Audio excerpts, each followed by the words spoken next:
जय हिंद दोस्तों, आपका अपना YouTube channel S competitive classes में एक बार फिर से स्वागत है। तो दोस्तों, जैसा कि अभी हम लोग लूसेंट समान विज्ञान को अध्ययन कर रहे हैं, यानी कि लूसेंट में जितने भी ऑब्जेक्टिव प्रश्न बनते हैं वो हर एक प्रश्न को हम लोग डिस्कस करेंगे, जिससे कि हमारे आने वाला हर एक एग्जाम के लिए लाभदायक साबित हो। तो दोस्तों, जैसा कि फिजिक्स का जितने भी ऑब्जेक्टिव क्वेश्चन बने थे वो सारे प्रश्न हम लोग ने डिस्कस कर चुके हैं, हल कर चुके हैं। अब हम लोग स्टार्ट किए हैं बायो यानी कि बायोलॉजी, जीव विज्ञान में जितने भी ऑब्जेक्टिव प्रश्न हैं वो हर एक प्रश्न को हम लोग एक एक करके डिस्कस करेंगे, जिससे कि जीव विज्ञान से जो भी एग्ज़ाम में क्वेश्चन आते हैं एक भी ना छूटे। तो जैसा कि दोस्तों जीव विज्ञान हम लोग स्टार्ट किए हुए हैं, पिछले वीडियो में क्वेश्चन नंबर 383 तक देख चुके हैं। आइए आज क्वेश्चन नंबर 384 से स्टार्ट करते हैं। क्वेश्चन स्टार्ट करने से कृपया मेरा आप लोग से एक रिक्वेस्ट है दोस्तों, कृपया आप इस चैनल पर नए हैं तो कृपया चैनल को सब्सक्राइब करें, अपने दोस्तों के पास शेयर करें, और हाँ दोस्तों, अभी तक लाइक नहीं किए तो लाइक करें, और कृपया रिक्वेस्ट है कि वीडियो को पूरा देखें ताकि आप लोग को अच्छी तरह से समझ में आइए। तो आज का सेशन स्टार्ट करते हैं क्वेश्चन नंबर 384 के साथ। क्वेश्चन नंबर 384 क्या पूछा है? लसिका इसमें से उपस्थित होती है। तो चार ऑप्शन दिए गए हैं दोस्तों, बताना है आप लोगों को कि लसिका इनमें से किस में उपस्थित होती है। तो किन में उपस्थित होती है दोस्तों? तो ये होते हैं उपस्थित संवहन ऊतक में। किस में? संवहन ऊतक में। भाई क्वेश्चन नंबर 385 को देखते हैं। क्वेश्चन नंबर 385 में क्या पूछा गया है? रक्तोत्पत्ति कहाँ होती है? रक्तोत्पत्ति कहाँ होती है? तो बताइए दोस्तों, चार ऑप्शन दिए गए हैं, बताना आपको कि रक्तोत्पत्ति जो है कहाँ होती है। तो कहाँ होती है दोस्तों? ए होती है अस्थि मज्जा में। कहाँ होती है? तो अस्थि मज्जा में। ठीक है। अब आइए क्वेश्चन नंबर 386 को देखते हैं। दोस्तों देखिए कि जैसा ये सारा जो क्वेश्चन अभी हाल ही फिलहाल का पूछा गया, जैसे कि एसएससी 2016 में ये पूछा गया, ये भी जो था बिहार एसएससी 2016 में पूछा गया था। अब क्वेश्चन नंबर 386 को देखिए। क्वेश्चन नंबर 386 में क्या पूछा गया है? सामान्य वयस्क व्यक्ति में कुल कितनी रक्त होता है? तो बताइए दोस्तों कि सामान्य वयस्क व्यक्ति में कुल कितने रक्त होता है दोस्तों? तो इसका सही आंसर क्या हो जाएगा? तो इसका सही आंसर हो जाएगा ऑप्शन नंबर ए, यानी 5 से 6 लीटर। कितने ब्लड होते हैं? तो 5 से 6 लीटर। अब आइए क्वेश्चन नंबर 387 को देखते हैं। क्वेश्चन नंबर 387 में क्या पूछा गया है? मानव रक्त के पीएच मान का अनुमानित मान क्या है? यानी कि मानव रक्त का जो पीएच मान है वो कितना होता है? तो मानव रक्त के पीएच मान कितना होता है दोस्तों? तो ये होता है 7.4। कितना होता है दोस्तों? तो 7.4। तो हमारा सही आंसर क्या हो जाएगा? Option number A. अब आइए क्वेश्चन नंबर 388 को देखते हैं। क्वेश्चन नंबर 388 में क्या पूछा गया है? एक वयस्क पुरुष के लिए सामान्य हेमोग्लोबिन मात्रा प्रति 100 ml रक्त है, यानी कि 100 ml में एक वयस्क पुरुष के 100 ml खून में कितना हेमोग्लोबिन सामान्य होता है? तो कितना होता है दोस्तों? इसका सही आंसर क्या हो जाएगा? तो इसका सही आंसर हो जाएगा ऑप्शन नंबर डी, यानी कि 14.5 ग्राम। कितना होता है? तो 14.5 ग्राम। अब आइए क्वेश्चन नंबर 389 को देखते हैं। क्वेश्चन नंबर 389 में क्या पूछा गया है? प्लाज्मा जो कि रक्त का एक घटक है, एक खाली स्थान है, यानी कि प्लाज्मा जो रक्त की घटक है वो क्या है? तो चार ऑप्शन दिए गए हैं, इसमें से आप लोग को सही आंसर बताना है कि प्लाज्मा जो है वह क्या है। तो प्लाज्मा क्या है दोस्तों? तो प्लाज्मा जो है द्रव है। क्या है? द्रव। तो हमारा सही आंसर क्या हो जाएगा? Option number A. अब आइए क्वेश्चन नंबर 390 को देखते हैं। क्वेश्चन नंबर 390 में क्या पूछा गया है?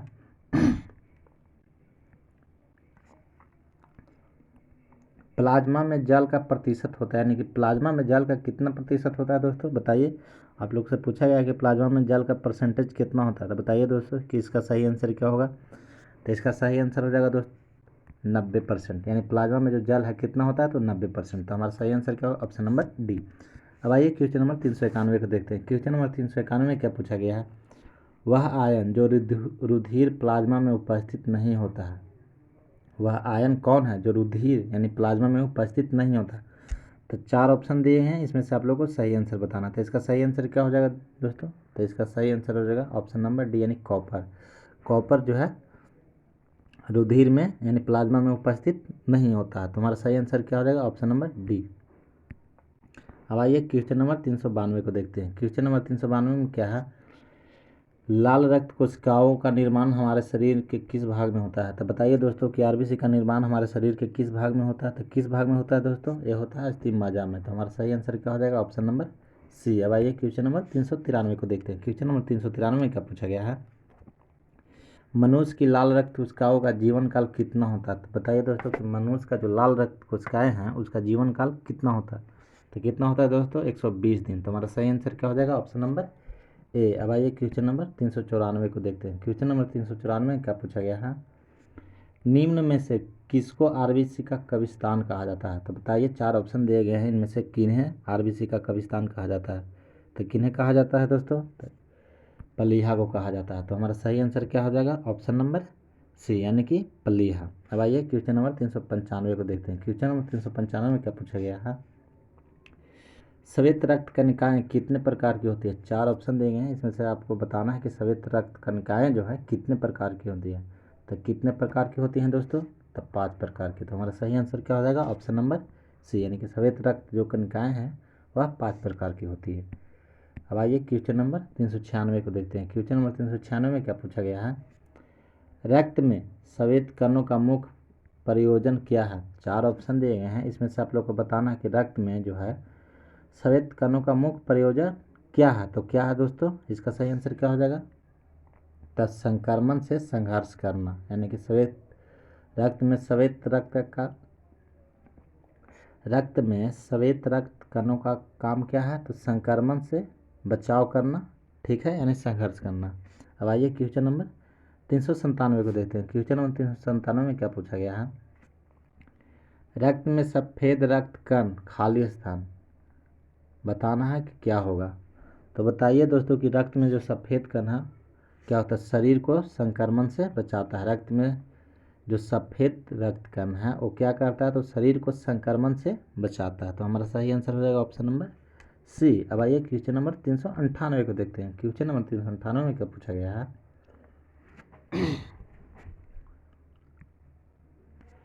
सफ़ेद रक्त कण का मुख्य कार्य क्या है? तो बताइए दोस्तों कि सफ़ेद रक्त का मुख्य कार्य क्या है? तो मुख्य कार्य क्या है दोस्तों? तो इसका जो मुख्य कार्य है वो क्या है? तो रोग प्रतिरोधक क्षमता धारण करना। क्या काम है? तो रोग प्रतिरोधक क्षमता को धारण करना। अब आइए क्वेश्चन नंबर 399 को देखते हैं। क्वेश्चन नंबर 399 में क्या पूछा गया है? शरीर में श्वेत रक्त कणों का मुख्य कार्य क्या है? फिर वही क्वेश्चन, यानी कि शरीर में श्वेत रक्त कणों का मुख्य कार्य क्या है? तो क्या है दोस्तों? रोगों के विरुद्ध शरीर का रक्षण करना। तो हमारा सही आंसर क्या हो जाएगा? Option number D. क्या हो जाएगा सही आंसर? तो ऑप्शन नंबर डी। अब आइए क्वेश्चन नंबर 400 की ओर चलते हैं। धीरे धीरे हम लोग लूसेंट का बायोलॉजी का ऑब्जेक्टिव प्रश्न भी धीरे धीरे ख़त्म करने वाले हैं, क्योंकि अब 400 पहुँच गए, अब कुछ ही प्रश्न बचे हैं। तो कृपया इसे एक बार आप लोग ज़रूर देखिए, ताकि आने वाला हर एक एग्ज़ाम आप लोग के लिए महत्वपूर्ण हो, ठीक है। अब आइए क्वेश्चन नंबर 400 को देखते हैं। क्वेश्चन नंबर 400 क्या है? एंटीबॉडीज का निर्माण किस में होता है? यानी कि एंटीबॉडीज का निर्माण किससे होता था? चार ऑप्शन दिए गए हैं, इसमें से आप लोग को सही आंसर बताना कि एंटीबॉडीज का जो निर्माण है किससे होता है। तो वह होता है दोस्तों लिम्फोसाइट से। तो हमारा सही आंसर क्या हो जाएगा? Option number C. अब आइए क्वेश्चन नंबर 401 को देखते हैं। क्वेश्चन नंबर 401 में क्या पूछा गया है? रक्त का रंग निम्न में से किसकी उपस्थिति के कारण लाल होता है? तो बताइए दोस्तों कि रक्त का जो रंग है किसके कारण लाल होता है? तो इसका सही आंसर क्या हो जाएगा दोस्तों? तो हेमोग्लोबिन, यानी हेमोग्लोबिन के चलते जो है रक्त लाल दिखता है, ठीक है। अब आइए क्वेश्चन नंबर 302 को देखते हैं। क्वेश्चन नंबर 402 में क्या पूछा गया है? हीमोग्लोबिन में निम्नलिखित में से कौन सी धातु मौजूद होती है? चार ऑप्शन दिए गए हैं, इसमें से आप लोगों को बताना कि हीमोग्लोबिन में कौन सी धातु मौजूद होती है। तो बताइए दोस्तों कि कौन सी धातु मौजूद होती है? तो लोहा, यानी हीमोग्लोबिन में क्या होता है? तो लोहा मौजूद होता है। तो हमारा सही आंसर हो जाएगा ऑप्शन नंबर बी। अब आइए क्वेश्चन नंबर 403 को देखते हैं। 403 क्या बोला? मानव शरीर में हीमोग्लोबिन का कार्य क्या है? चार ऑप्शन दिए हैं, इसमें से आप लोग को सही आंसर बताना है कि मानव शरीर में हीमोग्लोबिन का कार्य क्या है। तो क्या है दोस्तों? कार्य ऑक्सीजन का परिवहन करना। तो हमारा सही आंसर क्या हो जाएगा? Option number A. अब आइए क्वेश्चन नंबर 404 को देखते हैं। क्वेश्चन नंबर 404 में क्या पूछा है? हीमोग्लोबिन के बारे में निम्नलिखित कथनों पर विचार कीजिए, यानी कि कथन दिया गया है जिस पे विचार करने के लिए बोला गया है। तो कथन क्या है, यह रक्त में ऑक्सीजन का संचार करता है।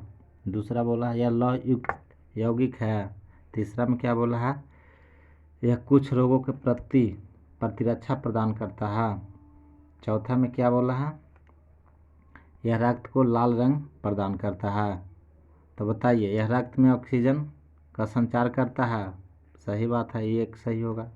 फिर क्या बोला है, यह लौह युक्त है, यानी कि हेमोग्लोबिन में क्या होता है, तो लोहा होता है, ये भी ठीक है। फिर यह क्या बोला है, तीसरा, यह कुछ रोगों के प्रति प्रतिरक्षा प्रदान करता है, नहीं तो ये गलत है दोस्तों। चौथा देखिए क्या बोला है, यह रक्त को लाल रंग प्रदान करता है। तो हीमोग्लोबिन का काम है कि रक्त को यह लाल रंग प्रदान करता है। कौन कौन सही हुआ, 1, 2 और 4। तो मिलाना है ऑप्शन में कि कौन कौन 1, 2, 4 का नहीं, ऑप्शन नंबर डी जो है हमारा सही आंसर है। 1, 2, 1, 2, 4 इसी में है, ठीक है। अब आइए क्वेश्चन नंबर 405 को देखते हैं। क्वेश्चन नंबर 405 में क्या है, नीचे का भी कथन और एक कारण दिया गया है। अभी कथन में क्या है, खून का लाल रंग हीमोग्लोबिन की वजह से होता है। बात बिल्कुल सही है, हीमोग्लोबिन एक लाल वर्णक है, ये भी जो है बात सही है। तो इसका सही आंसर क्या हो जाएगा, तो इसका सही आंसर हो जाएगा ऑप्शन नंबर ए, यानी कि ए और आर दोनों ही सही है, और आर जो है ए का उचित व्याख्या करता है, यानी ऑप्शन नंबर ए जो है हमारा सही हो जाएगा, ठीक है। अब आइए क्वेश्चन नंबर 405 को देखते हैं। क्वेश्चन नंबर 405 में क्या पूछा गया है, रक्त प्लेटलेट यानी कि बिंबाणु के संदर्भ में निम्नलिखित में से क्या सही है। तो 4 ऑप्शन दिए गए हैं, इसमें से आप लोग को सही बताना है कि रक्त प्लेटलेट के बारे में क्या सही है। तो क्या सही है दोस्तों, देखिए कि क्या सही है। क्या हो रहा है, उन्हें थ्रोम्बोसाइट भी कहते हैं। रक्त प्लेटलेट बिंबाणु को क्या कहते हैं, थ्रोम्बोसाइट कहते हैं, ये तो सही है। उनमें प्रमुख अभिकेंद्रक होता है, यह गलत है। ये फेगोसाइटोसिस में निहित होता है, ये भी गलत है। उनमें हेमोग्लोबिन नामक पिगमेंट होता है, यह भी गलत है। यानी सही आंसर क्या है, तो ऑप्शन नंबर ए हमारा जो है सही आंसर हो जाएगा, ठीक है। अब आइए क्वेश्चन नंबर 407 को देखते हैं। क्वेश्चन नंबर 407 में क्या पूछा गया, फाइब्रिनोजन किसके द्वारा फाइब्रिन में परिवर्तित होता है। यानी पूछा है फाइब्रिनोजन जो है किसके द्वारा फाइब्रिन में परिवर्तन होता है। तो किसके द्वारा परिवर्तन होता है दोस्तों, तो ये परिवर्तन होता है थ्रोम्बिन के द्वारा। किसके द्वारा, थ्रोम्बिन के द्वारा। यानी फाइब्रिनोजन जो है फाइब्रिन में परिवर्तित होता है किसके द्वारा, तो थ्रोम्बिन के द्वारा। तो हमारा सही आंसर क्या हो जाएगा, ऑप्शन नंबर डी। अब आइए क्वेश्चन नंबर 408 को देखते हैं। क्वेश्चन नंबर 408 में क्या पूछा गया है, न्यूट्रोफिल्स और लिम्फोसाइट का उद्गम होता है। 4 ऑप्शन दिए गए हैं, इसमें से बताना आप लोगों को कि न्यूट्रोफिल्स और लिम्फोसाइट का उद्गम कहाँ से होता है। तो कहाँ से होता है दोस्तों, इसका सही आंसर क्या हो जाएगा, तो इसका सही आंसर हो जाएगा ऑप्शन नंबर सी, यानी कि अस्थि मज्जा से। कहाँ से उद्गम होता है, तो अस्थि मज्जा से, ठीक है। अब आइए क्वेश्चन नंबर 409 को देखते हैं। 409 में क्या, मानव रक्त प्लेटलेट्स खाली स्थान छोड़ते हैं जो रक्त के थक्के बनने में मदद करता है। तो बताइए दोस्तों कि मानव रक्त प्लेटलेट्स क्या छोड़ते हैं जो कि रक्त के थक्का बनने में मदद करता है। तो क्या छोड़ते हैं दोस्तों, प्रोथ्रोम्बिन। क्या छोड़ते हैं, प्रोथ्रोम्बिन। तो हमारा सही आंसर हो जाएगा ऑप्शन नंबर ए। अब आइए क्वेश्चन नंबर 410 को देखते हैं। क्वेश्चन नंबर 410 में क्या पूछा गया है,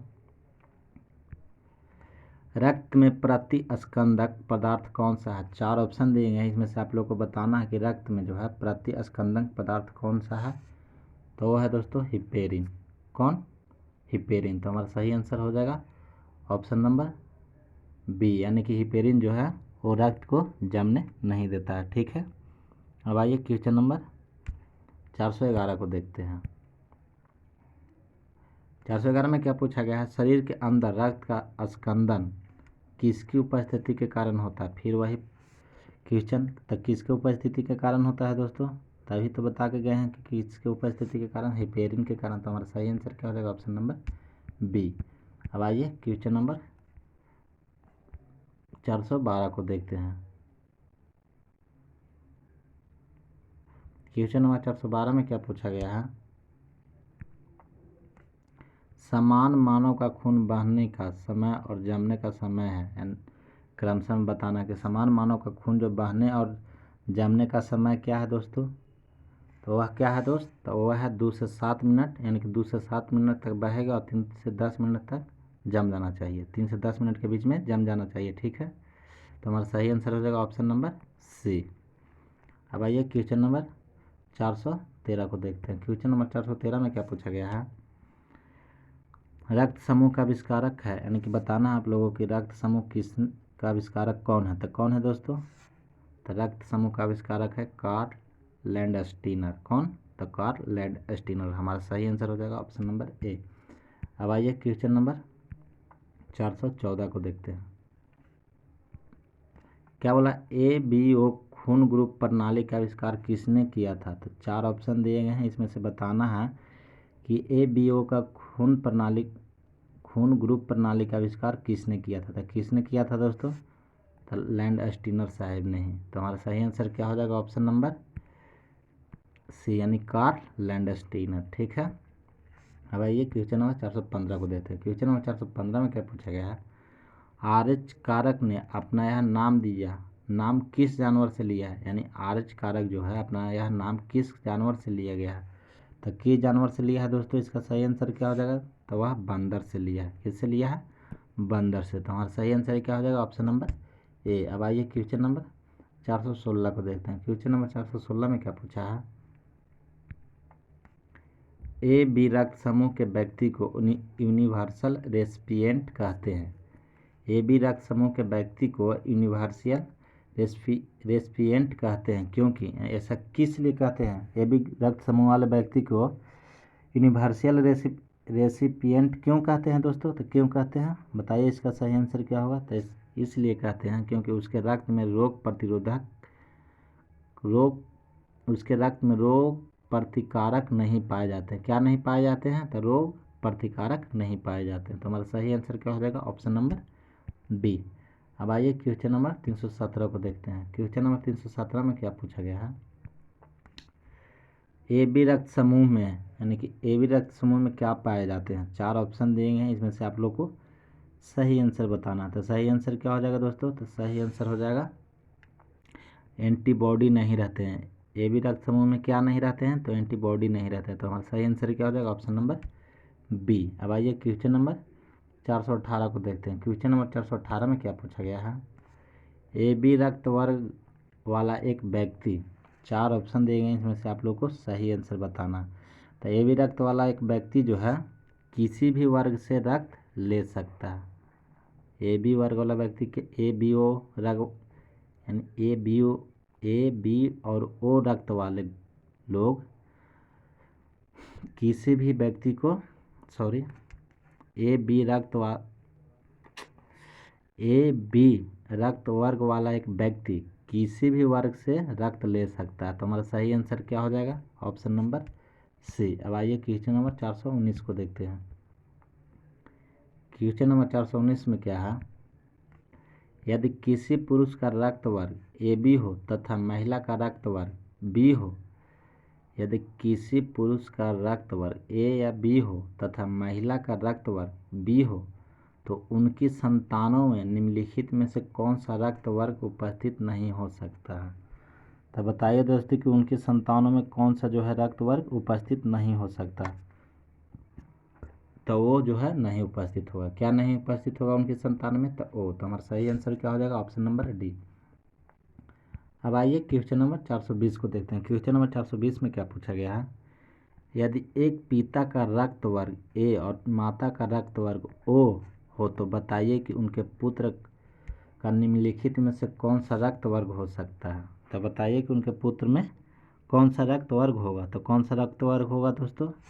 तो ओ होगा। तो हमारा सही आंसर क्या हो जाएगा? Option number C. अब आइए क्वेश्चन नंबर 421 की ओर चलते हैं। क्वेश्चन नंबर 421 में क्या बोला है? यदि एक पिता और माता का रक्त वर्ग क्रमशः ए और ओ है, तो निम्नलिखित में से कौन सा रक्त वर्ग उनके बच्चे में संभव नहीं है? यानी एक पिता और एक माता पिता के ए और माता के ओ है, तो बताइए कि उनके जो संतान होंगे उनमें कौन सा रक्त वर्ग नहीं होंगे। तो कौन सा रक्त वर्ग नहीं होंगे दोस्त? बी जो है उनके रक्त में, उनके संतान के रक्त में बी ग्रुप वाले रक्त समूह नहीं होंगे। ठीक है, अब आइए क्वेश्चन नंबर 422 को देखते हैं। क्वेश्चन नंबर 422 में क्या पूछा गया है?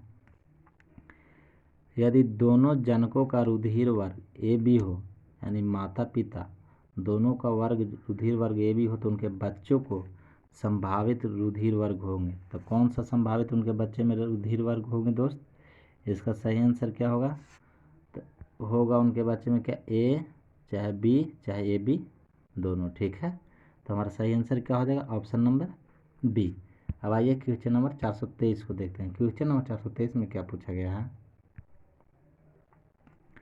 यदि माता पिता में से किसी एक का रुधिर वर्ग ए बी और दूसरे का ओ हो, तो उनके बच्चों का संभावित रुधिर वर्ग होगा। तो बताइए दोस्तों कि उनके बच्चे में कौन सा रुधिर वर्ग होगा। तो कौन सा होगा दोस्त? इसका सही आंसर क्या हो जाएगा? तो इसका सही आंसर हो जाएगा दोस्तों ऑप्शन नंबर ए। क्या होगा? ऑप्शन नंबर ए, यानी ए और बी। ठीक है, अब आइए क्वेश्चन नंबर 424 की ओर बढ़ते हैं। तो क्वेश्चन नंबर 424 में क्या है, इसको थोड़ा इधर सरका लेते हैं।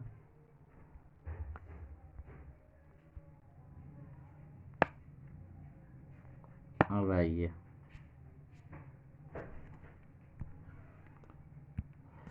कोई बी प्रकार के रक्त वाला व्यक्ति किसी अभी आकस्मिक संकट में किस प्रकार के रक्त वाले व्यक्ति को रक्तदान कर सकता है। तो बताइए दोस्तों कि बी प्रकार वाले व्यक्ति जो है किस ग्रुप वाले व्यक्ति को रक्त जो है दे सकता है। तो किस ग्रुप वाले व्यक्ति को रक्त दे सकता है दोस्तों? तो यह देगा ए बी या बी वाले ग्रुप को। किसे देगा? उस व्यक्ति का रक्त ग्रुप क्या होना चाहिए? ए बी चाहे तो बी। तो हमारा सही आंसर क्या हो जाएगा? Option number D. अब आइए क्वेश्चन नंबर 425 को देखते हैं। क्वेश्चन नंबर 425 में क्या पूछा है? रक्त समूह वाला व्यक्ति किस रक्त समूह के व्यक्तियों से रक्त ले सकता है, यानी वो रक्त समूह वाला व्यक्ति जो है किस समूह वाले व्यक्तियों से रक्त ले सकता है। तो किस समूह वाले से ले सकता है दोस्तों? तो केवल ओ वाले से। ओ वाले व्यक्ति किस से ले सकता है? तो केवल ओ वाले से ले सकता है। ठीक है, अब आइए क्वेश्चन नंबर 326 को देखते हैं। क्वेश्चन नंबर 326 में क्या पूछा गया है? मानव रक्तदान के लिए कौन सा रक्त समूह सर्वाधिक दाता, यानी कि यूनिवर्सल डोनर होता है। तो बताइए कौन जो है सभी को रक्त दे सकता है। तो कौन दे सकता है दोस्तों? तो ओ समूह वाले जो है सभी व्यक्तियों को रक्त दे सकता है। ठीक है, अब आइए क्वेश्चन नंबर 327 को देखते हैं। क्वेश्चन नंबर 427 को देखते हैं। क्वेश्चन नंबर 427 में क्या पूछा गया है? निम्नलिखित में से कौन सा ब्लड ग्रुप सर्वव्यापक घात रखता है। तो बताइए दोस्तों इसका आंसर क्या होगा। तो इसका आंसर हो जाएगा ऑप्शन नंबर सी, यानी कि ए बी ग्रुप वाले ऐसा व्यक्ति होते हैं जो कि किसी भी ग्रुप वाले से ब्लड ले सकते हैं। ठीक है, तो हमारा सही आंसर क्या हो जाएगा? Option number C. अब आइए क्वेश्चन नंबर 428 को देखते हैं। क्वेश्चन नंबर 428 में क्या पूछा गया है? नीचे का भी कथन ए और कारण आर दिया गया है, इसको हमको सजाना है। ठीक है, ओ रक्त समूह वाले व्यक्ति को यूनिवर्सल प्राप्तकर्ता माना जाता है। एक गलत बात है, डोनर भले है लेकिन प्राप्तकर्ता नहीं है। दूसरा क्या है? ओ प्रकार के रक्त में कोई एंटीजन नहीं होता है। तो ओ प्रकार के रक्त में कोई एंटीजन नहीं होता है दोस्त। तो गलत बात है, एंटीजन। अच्छा, ओ प्रकार के रक्त में कोई एंटीजन नहीं, तो सही बात है, ओ प्रकार के जो रक्त उसमें कोई एंटीजन नहीं होते। तो हमारा सही आंसर क्या हो जाएगा? ए सही है, नहीं ए गलत है, सही ठीक है लेकिन आर सही है। ऑप्शन नंबर बी जो है हमारा सही आंसर हो जाएगा। और रक्त समूह वाले व्यक्ति को यूनिवर्सल प्राप्तकर्ता माना जाता है, ये गलत है, तो ये गलत है यहाँ लिखा हुआ है। ठीक है, फिर क्या बोला है कारण में? वो प्रकार के रक्त में कोई एंटीजन नहीं होता है, ये भी जो है सही बात बोला है। वो प्रकार के रक्त में कोई भी एंटीजन नहीं होता है, यानी यार सही है। तो हमारा सही आंसर क्या हो जाएगा? Option number B. अब आइए क्वेश्चन नंबर 429 को देखते हैं। क्वेश्चन नंबर 429 में क्या पूछा गया है, मानव शरीर का तापक्रम है क्या होता है। तो मानव शरीर का जो तापक्रम है दोस्तों, वह न ही जाड़ों में घटता और न ही गर्मियों में बढ़ता है। तो हमारा सही आंसर हो जाएगा ऑप्शन नंबर सी। अब आइए क्वेश्चन नंबर 430 को देखते हैं।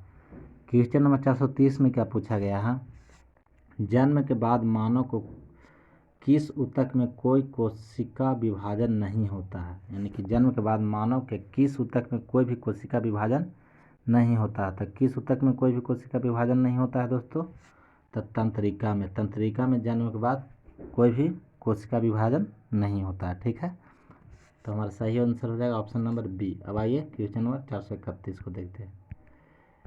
क्वेश्चन नंबर 431 में क्या पूछा गया है, वह खाद्य जो किसी एथलीट को तत्काल ऊर्जा प्रदान करता है।